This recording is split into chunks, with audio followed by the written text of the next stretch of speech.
Dan pencerahan saya adalah berkenaan dengan kenyataan yang dikeluarkan oleh Setiausaha Agung Perikatan Nasional, iaitu Datuk Seri Hamzah Zainuddin, berkenaan dengan Jemaah Menteri Datuk Seri Anwar Ibrahim yang dikatakan sebagai kabinet kalut dan tidak menentu dan tiada keikhlasan.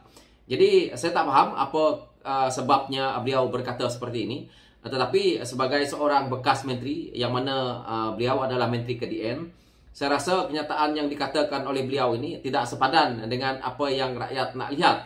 Yang mana apabila dia kata kabinet kalut, tidak menentu dan tiada keikhlasan, maksudnya di sini dia kata gabungan itu tiada keikhlasan, yang mana mereka rasa bahawa gabungan itu datang dan akhirnya tidak betul-betul untuk menjadikan satu kerajaan perpaduan itu untuk menjadi matlamat untuk dilihat oleh rakyat, ataupun untuk pelabur akan datang melabur ke negara kita ini. Kenapa seorang bekas menteri seperti Hamzah Zainuddin ini boleh keluarkan kenyataan seperti ini?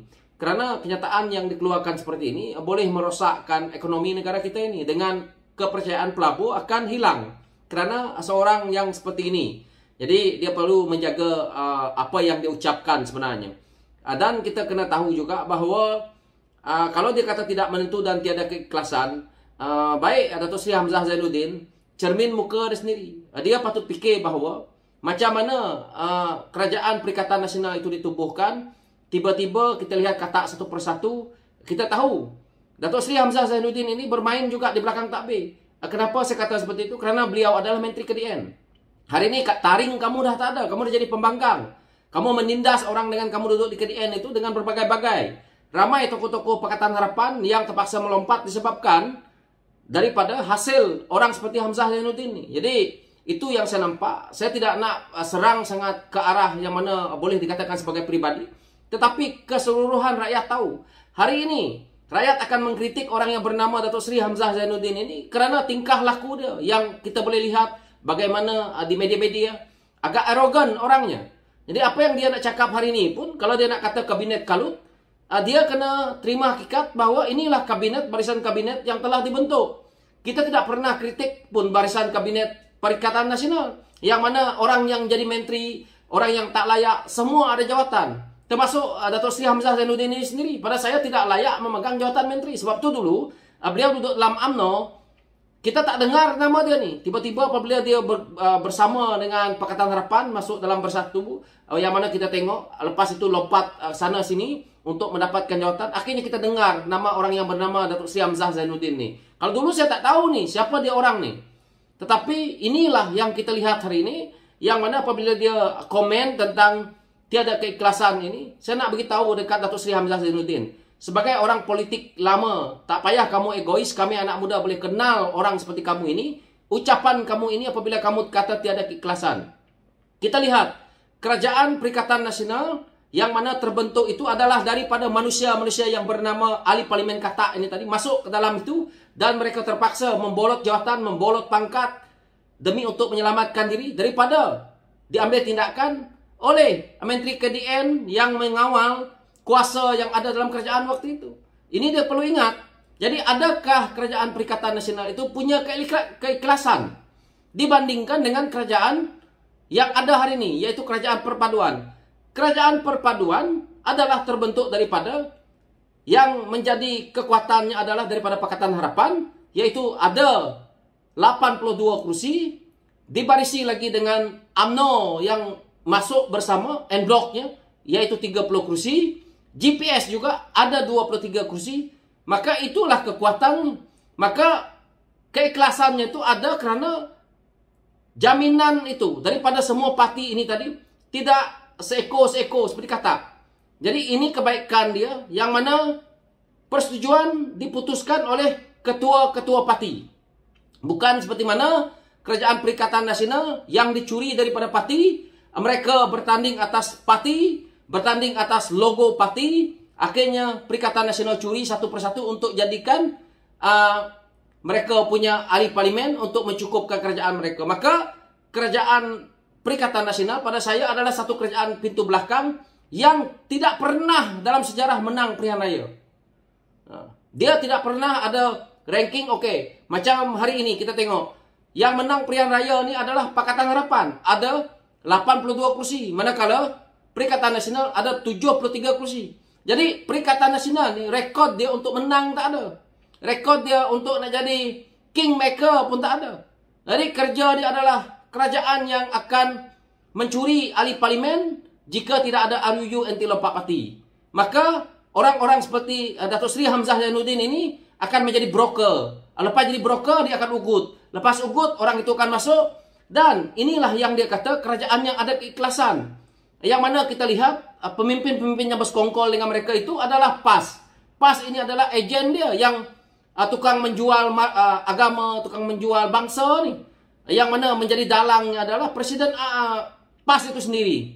Kalau kita lihat kenyataan Presiden PAS, dia mengatakan bahawa dia mengumpulkan ahli parlimen yang daripada UMNO, ahli parlimen yang beragama Islam, ahli parlimen yang Bumi Putra, untuk mereka berpaling tandah kepada kerajaan PHS waktu itu, dan akhirnya boleh berjaya membuka ruang kepada mereka nak bentuk satu kerajaan Melayu Islam yang dikatakan.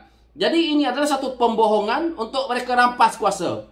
Jadi apa yang mereka fikir hari ini, yang mana apabila dikata kerajaan tidak menentu, sebenarnya kerajaan Pakatan Harapan ataupun kerajaan perpaduan yang ada ni, yang didominasikan oleh Pakatan Harapan, saya rasa satu kerajaan yang lebih baik. Dan kita boleh lihat pengkongsian kuasa, yang mana kita juga boleh mengecilkan kabinet. Kita tidak memberi ganjaran-ganjaran iaitu jawatan menteri ataupun jawatan-jawatan yang tertentu untuk kita menambahkan sokongan.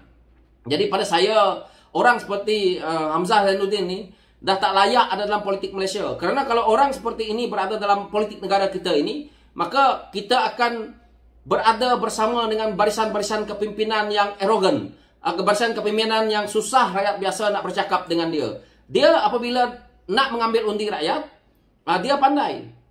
Apabila dia dah menjadi menteri, maka kita susah nak jumpa dengan dia. Kita susah nak berinteraksi dengan dia.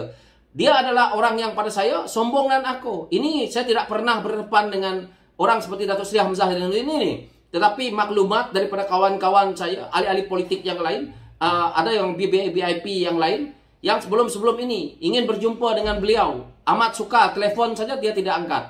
Inikah wakil rakyat yang kita mahu jadi pemimpin negara kita? Mentang-mentang jadi menteri, dia sesuka-suka. Hari ini, rakyat tak nak lagi orang-orang menjadi ahli politik seperti ini. Jadi, ahli-ahli politik kena jaga permasalahan ini. Saya heran. Konon-kononnya mereka ni sibuk semua. Padahal, urusan yang penting mereka tak jalankan. Tetapi, sibuk dengan urusan pribadi dia yang melibatkan projek berbilion-bilion. Yang berpuluh-puluh juta, beratus-ratus juta. Inilah pemimpin-pemimpin Perikatan Nasional ni. Jadi, termasuklah geng-geng PAS ni yang bersekongkol dalam tu. Jadi hari ini kamu mempertikaikan kerajaan yang ada terbentuk. Apakah Perikatan Nasional mampu nak mengambil alih kerajaan? Tidak juga, kerana cuma ada 73. Siapa ada gabungan yang nak bersama dengan mereka? Tidak nampak juga. Apakah kerja mereka nak menghancurkan kerajaan yang dah ada?